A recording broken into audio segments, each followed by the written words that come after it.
नमस्कार, खबर उत्तराखंड में आप सभी का स्वागत है। मैं हूं आपके साथ सृष्टि शुक्ला। रुक कर लेते हैं खबरों का। बॉलीवुड अभिनेता प्रदीप काबरा इन दिनों चारधाम यात्रा पर आए हुए हैं। इस दौरान उन्होंने मां धारी देवी मंदिर के भी दर्शन किए। उन्होंने कहा कि मैं यहां आया नहीं बल्कि मुझे मां धारी देवी ने बुलाया है। इस दौरान उन्होंने मंदिर और पुजारियों की भी तारीफ की है। साथ ही मंदिर दर्शन का वीडियो बनाकर अपने इंस्टाग्राम अकाउंट पर पोस्ट किया है। ये बात तो आप जानते ही होंगे कि प्रदीप बॉलीवुड से लेकर के टॉलीवुड के मशहूर विलन हैं। उन्होंने तमिल फिल्मों के साथ साथ हिंदी फिल्मों में भी विलन के कई किरदार निभाए हैं।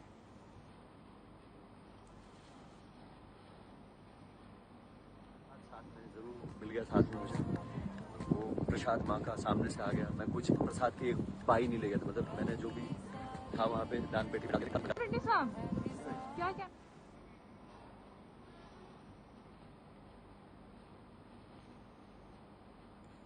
हल्द्वानी में मिस्टर एंड मिस सिटी 2023 प्रतियोगिता आयोजित की जाएगी।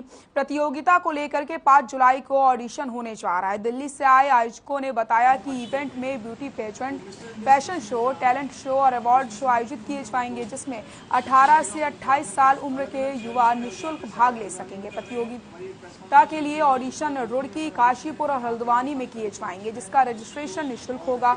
हल्द्वानी में 5 जुलाई को ऑडिशन होंगे। चयनित युवाओं को बड़े मंचों पर काम करने के लिए तैयार किया जाएगा। प्रतियोगिता से जुड़े संगीत कौशिक ने बताया कि पुराने कंटेस्टेंट्स कई बड़े शहरों में फैशन, एडवर्टाइजिंग, टीवी सीरियल और वेब सीरीज में काम कर रहे हैं। इस बार भी प्रतियोगिता को कई बड़े शो के लिए तैयार किया जाएगा। प्रतियोगिता का फाइनल 24 सितंबर को शांग्री-ला होटल नॉट प्लस में दिल्ली में आयोजित किया जाएगा। उन्होंने बताया कि आयोजन का मकसद लोगों में छुपी प्रतिभा को निखारने के साथ साथ ब्लाइंड बच्चों के लिए काम करने वाली संस्था के चैरिटी के लिए काम करना है।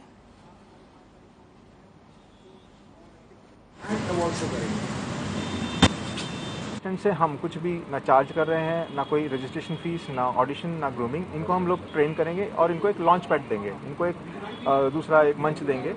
जो बड़े मंच हैं हमसे जितने भी, जैसे हमारा जो मिस्टर मिस सिटी है, मैं संगीत कौशिक हूँ। अगर डायरेक्टर्स हमारे और टीम है मिस्टर धर्म तोमर, मिस्टर कुंवर अजीज, एक मिस्टर पंकज त्यागी का मंच देंगे। तो ये हमारा जो मंच है ये लोगों उनकी प्रतिभाएं उभारने के लिए है। हम उन्हें ट्रेन करेंगे, ग्रूम करेंगे ब्यूटी में, फैशन में, टैलेंट में, और जो बड़े मंच हैं उन पे उनको भेजा। गदरपुर के पशु चिकित्सा अधिकारी डॉक्टर रविशंकर झा ने क्षेत्र के सभी पशुपालकों से संक्रामक बीमारी खुरपका मुंह पका की वैक्सीन लगवाने की अपील करी है। इस मौके पर डॉक्टर रविशंकर झा ने कहा कि केंद्र सरकार की वित्त पोषित योजना है, जिसमें क्षेत्र के सभी दुधारू गाय और भैंस को खुरपका मुंह पका की निःशुल्क वैक्सीन लगाई जाएगी। इसलिए क्षेत्र के सभी पशुपालकों से अपील की गई है कि दुधारू पशुओं का टीकाकरण जरूर करवाएं, जिसके लिए 25 जून से 25 जुलाई तक 1 महीने का विशेष अभियान चलाया जा रहा है।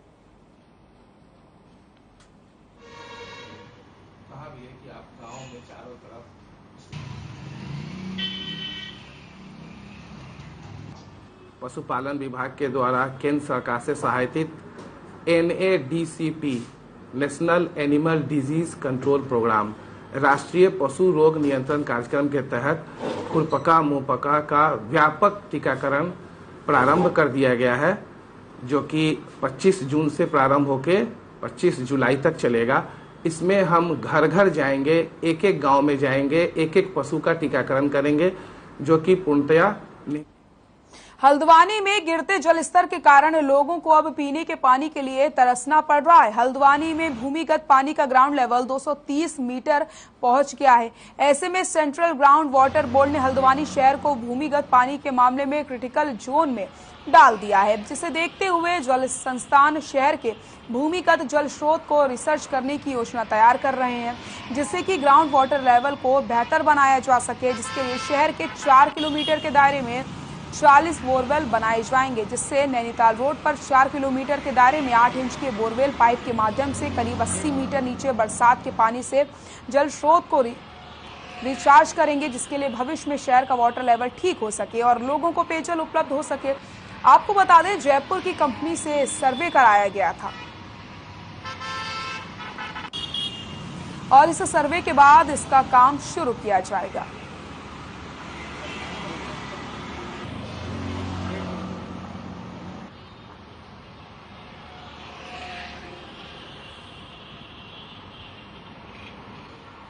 हल्द्वानी प्रॉब्लम बहुत ज़्यादा बढ़ गई है और जो हमारा वाटर लेवल है वो भी 230 मीटर से नीचे चला गया है और हमारा सेंट्रल ग्राउंड वाटर बोर्ड के हिसाब से हल्द्वानी शहर जो है वो क्रिटिकल सिटीज़ के अंदर चला गया है ग्राउंड वाटर को देखते हुए। तो एक पायलट प्रोजेक्ट के रूप में हमने वॉकवे मॉल से लेकर के तिकोनिया चौराहे तक जो है हम एक पायलट प्रोजेक्ट अपना बना रहे हैं, क्योंकि जब भी यहाँ पर वॉकवे के पास में नाला ओवरफ्लो होता है तो पूरी सड़क पे जो है पानी बहता रहता है। इस पानी को यूज करने के लिए हम डीप बोरवेल के माध्यम से अंडरग्राउंड 80 मीटर इस पानी। बाजपुर के ग्राम ढाणा अमीचवंद के ग्राम प्रधान महेश राठौर ने प्रेस वार्ता करते हुए ब्लॉक के अधिकारियों पर मिलीभगत से मनरेगा के जेई मोहम्मद शाकिर को ब्लॉक में नियुक्त करने का आरोप लगाया।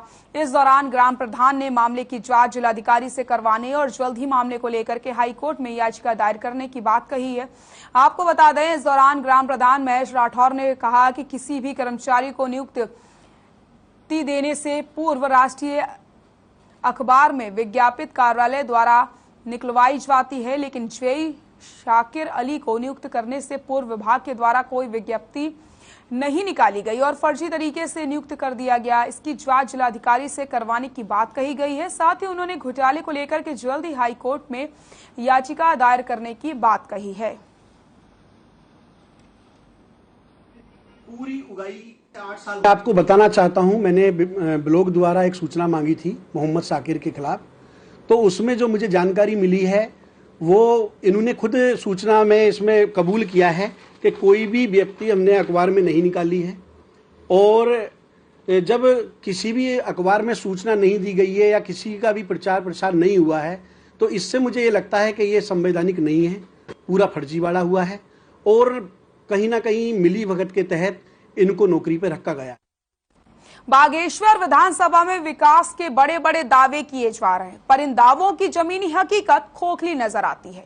आपको बता दें, कौसानी सड़क की हालत इतनी खस्ता हो चुकी है कि न सिर्फ पैदल चलने वालों को दिक्कत होती है बल्कि वाहन चालकों को भी परेशानियां उठानी पड़ रही हैं। वहीं बैजनाथ मंदिर के पास सड़क इतनी खराब हो चुकी है कि ये कहना गलत नहीं होगा कि सड़क पर गड्ढे हैं या फिर गड्ढों में सड़क।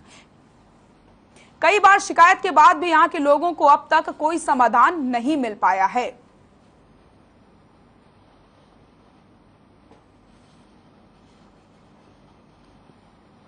तो शिकायत के बाद भी कोई समाधान नहीं हुआ है और इन तस्वीरों को देख करके लगता है कि सड़क में गड्ढे हैं या फिर गड्ढों में सड़क।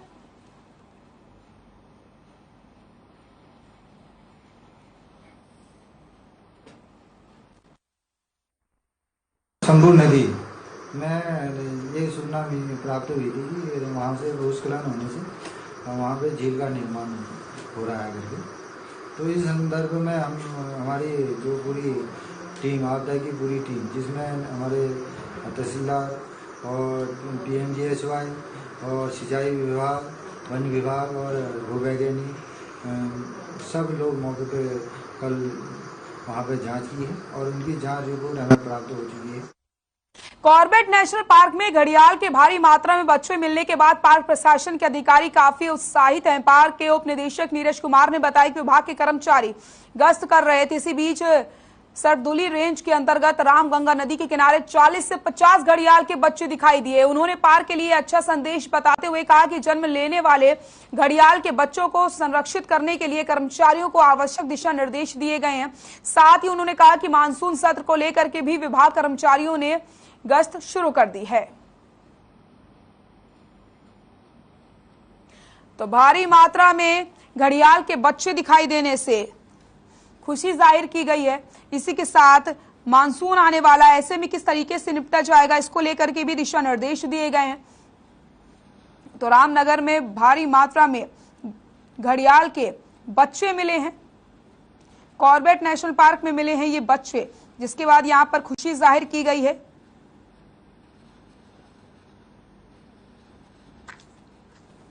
कॉर्बेट नेशनल पार्क में घड़ियाल के भारी मात्रा में बच्चे मिलने के बाद पार्क प्रशासन के अधिकारी काफी उत्साहित नजर आ रहे हैं। पार्क के उप निदेशक नीरज कुमार ने बताया कि विभाग के कर्मचारी गश्त कर रहे थे। इसी बीच सरदुली रेंज के अंतर्गत रामगंगा नदी के किनारे 40 से 50 घड़ियाल के बच्चे दिखाई दिए उन्होंने पार्क के लिए अच्छा संदेश बताते हुए कहा कि जन्म लेने वाले घड़ियाल के बच्चों को संरक्षित करने के लिए कर्मचारियों को आवश्यक दिशा निर्देश दिए गए हैं। साथ ही उन्होंने कहा कि मानसून सत्र को लेकर की भी विभाग कर्मचारियों ने गश्त शुरू कर दी है।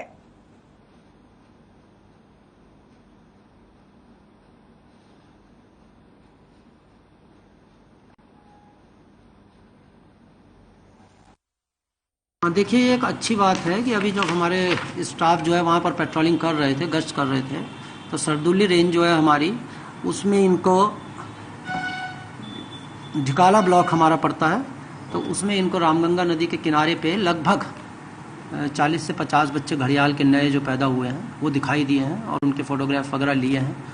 तो एक हर्ष का विषय है और इसमें यह है कि हमने स्टाफ को निर्देश दिया है और जो एक हमारे यहाँ पे ये शोध में हमारे कार्य करते हैं जो हमारे बिलाल, कि ये इनका जो है अच्छी तरह से कोशिश की जाए इनको संरक्षित करने की, ताकि इनका जीवन बच सके और ये आगे जो है हमारे क्षेत्र में, ये राम कार्बेट टाइगर रिजर्व के क्षेत्र में घड़ियालों। रामनगर के गांव खरमासा के खेत में विशाल अजगर देखने को मिला है, जिसके बाद वहां पर वन विभाग के काशीपुर रेंज टीम ने अजगर को रेस्क्यू करके जंगल में छोड़ा। वहीं तराई पश्चिमी वन विभाग के डीएफओ बलवंत शाही ने बताया कि पकड़े गए अजगर की लंबाई 13 फीट है। उन्होंने आगे बताया कि विभाग ने विभिन्न रेंजों में सांपों के रेस्क्यू को लेकर के टीमों का गठन किया है। जिस क्षेत्र में इस तरीके की सूचना मिलती है वहां कार्रवाई की जाती है।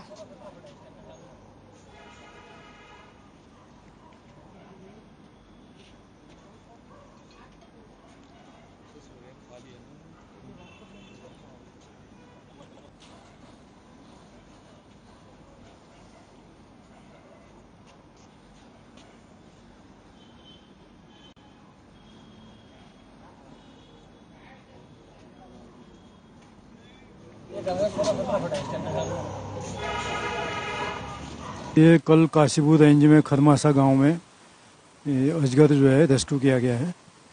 इसकी लंबाई 13 फुट मापी गई है और हमने प्रत्येक रेंज में जो है स्नेक रेस्क्यू के लिए एक्सपर्ट टीम बनाई है।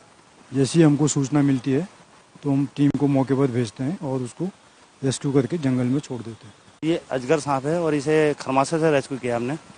वन विभाग द्वारा हमें कॉल मिली थी, तब इसको रेस्क्यू करा है। अब जंगल छोड़ेंगे। सहसपुर थाना क्षेत्र के एक नाबालिग से सामूहिक दुष्कर्म का मामला सामने आया, जिसके चलते थाना पुलिस ने पीड़ित के परिजनों से मिली शिकायत के आधार पर मुकदमा दर्ज करते हुए 3 आरोपियों को गिरफ्तार करके जेल भेज दिया है। एसओ नरेश राठौर ने मामले का खुलासा करते हुए बताया कि पीड़ित नाबालिग लड़की के परिजनों की शिकायत पर गांव के ही 3 युवकों को गिरफ्तार किया गया है, जिनके खिलाफ पॉक्सो एक्ट सहित संबंधित धाराओं में मुकदमा दर्ज करके कोर्ट में पेश किया गया, जिसके बाद उन्हें जेल भेज दिया गया। तो आपको बताते चले, नाबालिग से सामूहिक दुष्कर्म का मामला सामने आया। परिजनों ने शिकायत दर्ज कराई है। पॉक्सो एक्ट के तहत केस दर्ज हो गया है और 3 युवकों की यहां पर गिरफ्तारी भी की गई है।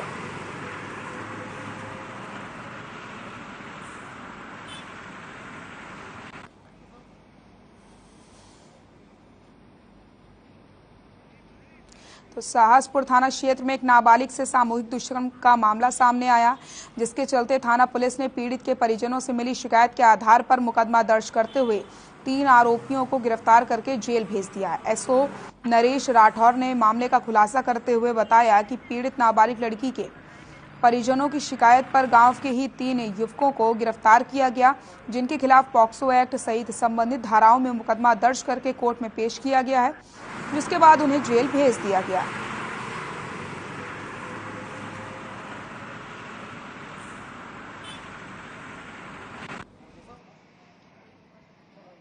देखिए, रात करीब 2 बजे के आसपास एक कंप्लेन आई थी, तो यहाँ स्थानीय निवासी द्वारा कि मेरी पुत्री है नाबालिग, उसको कुछ 3 लड़कों द्वारा उसको घुमाने के बहाने गाड़ी में ले गए और वहाँ सूखी नदी के पास ले जाके उसके साथ दुष्कर्म किया है। इस सूचना पे तत्काल पॉक्सो एक्ट और संबंधित धाराओं में मुकदमा पंजीकृत किया गया।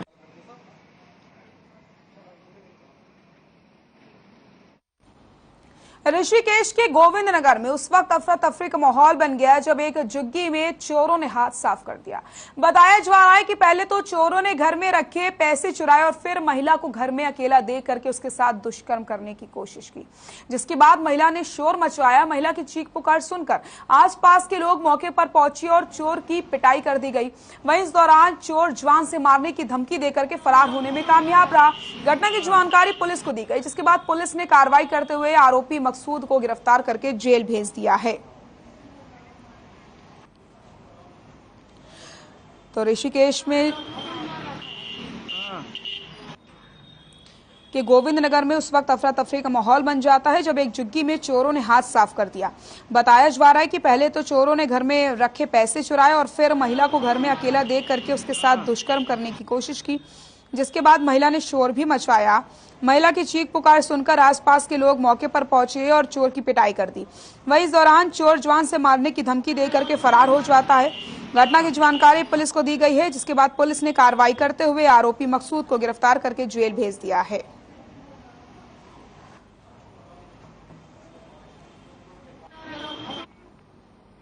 खबर ऋषिकेश से है, जहां पुलिस को बड़ी सफलता हाथ लगी है। पुलिस ने कृष्णा नगर कॉलोनी में एक घर के अंदर छापेमारी की। इस छापेमारी के दौरान पुलिस ने एक महिला शराब तस्कर को गिरफ्तार किया। महिला तस्कर के कब्जे से पुलिस ने 52 पव्य अवैध शराब बरामद किए। बताया जा रहा है कि पुलिस ने कार्रवाई मुखबिर की सूचना पर की है। फिलहाल पुलिस महिला तस्कर को गिरफ्तार करके आगे की कार्रवाई में जुट गई है। ऋषिकेश में पुलिस को बड़ी सफलता हाथ लगी। पुलिस ने कृष्णा नगर कॉलोनी में एक घर के अंदर छापेमारी की। इस छापेमारी के दौरान पुलिस ने एक महिला शराब तस्कर को गिरफ्तार किया। महिला तस्कर के कब्जे से पुलिस ने 52 पव्य अवैध शराब भी बरामद किए हैं।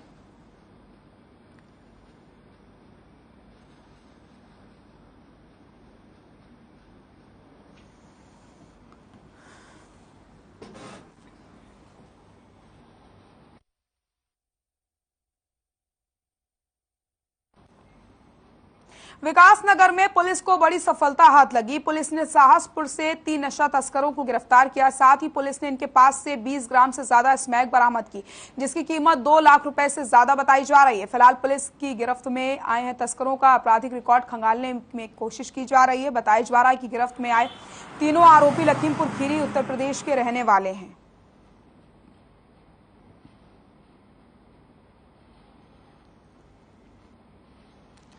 विकासनगर में पुलिस को बड़ी सफलता हाथ लगी। पुलिस ने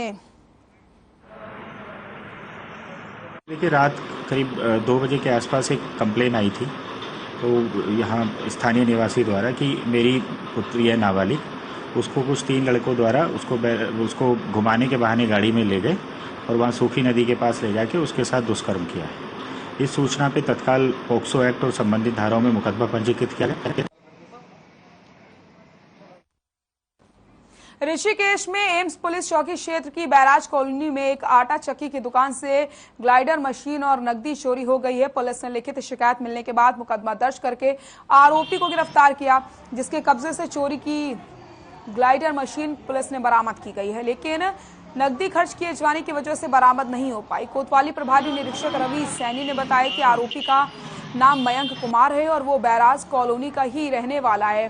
टीन शेड की छत होने की वजह से आरोपी टीन शेड को काट करके दुकान के अंदर घुसा और चोरी की वारदात को अंजाम देकर फरार हो गया। फिलहाल पुलिस ने आरोपी को कोर्ट में पेश करने के लिए भेज दिया है।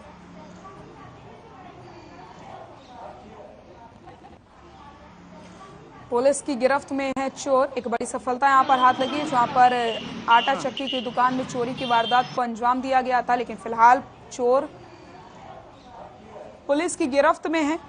टीन शेड काट के यहां पर चोरी की वारदात को अंजाम दिया गया था। आटा चक्की की दुकान में चोरी हुई थी।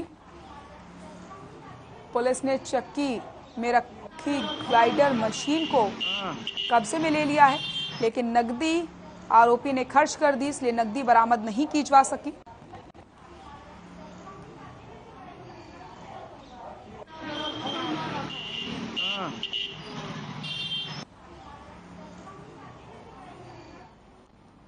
बीजेपी के प्रदेश अध्यक्ष मदन कौशिक अल्मोड़ा पहुंचे और कांग्रेस की ओर से दिए गए बयान में प्रदेश कर्ज में डूबने को लेकर कहा कि कोई भी सरकार बिना किसी कर्ज से नहीं चलती। प्रदेश सरकार अंडर लिमिट है और पिछले 5 साल में राज्य सरकार ने राज्य में विकास कार्यों में रिकॉर्ड तोड़ काम किया।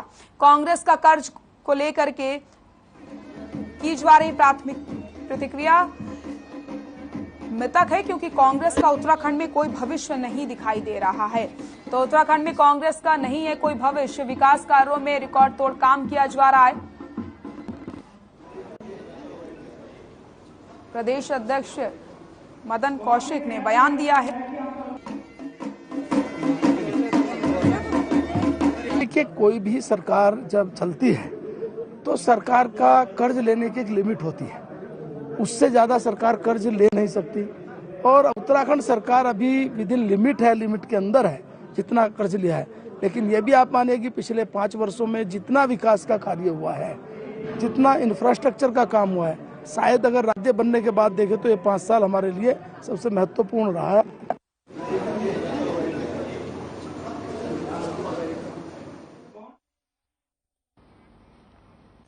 पर्यटन नगरी मसूरी में लगातार हो रही भारी बारिश से सारी व्यवस्था चरमरा गई है। मानसून की पहली बारिश से सड़कों पर भारी मलबा आ गया है, जिससे पर्यटक की कार दब गई और रोड बंद हो गई। वहीं विभाग ने जेसीबी लगाकर मलबा साफ करवाया। पीडब्ल्यूडी के अपर सहायक अभियंता पुष्पेंद्र सिंह खैरा ने बताया कि मसूरी देहरादून मार्ग पर विभाग ने 2 जेसीबी मशीनें तैनात की हैं। जहां पर सूचना मिलती है वहां पर जेसीबी मशीनों को भेजकर मलबा साफ किया जाता है। वहीं विभाग की ओर से इस पर पूरी निगरानी रखी जा रही है।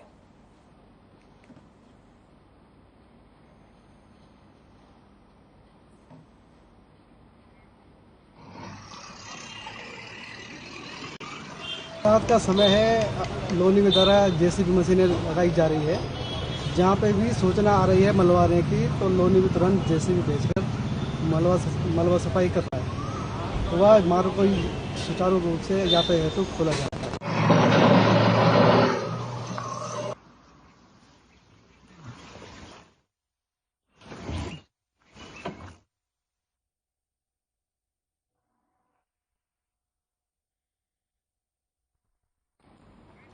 खबर उत्तराखंड में फिलहाल के लिए इतना ही। देखते रहिए हर खबर। नमस्कार।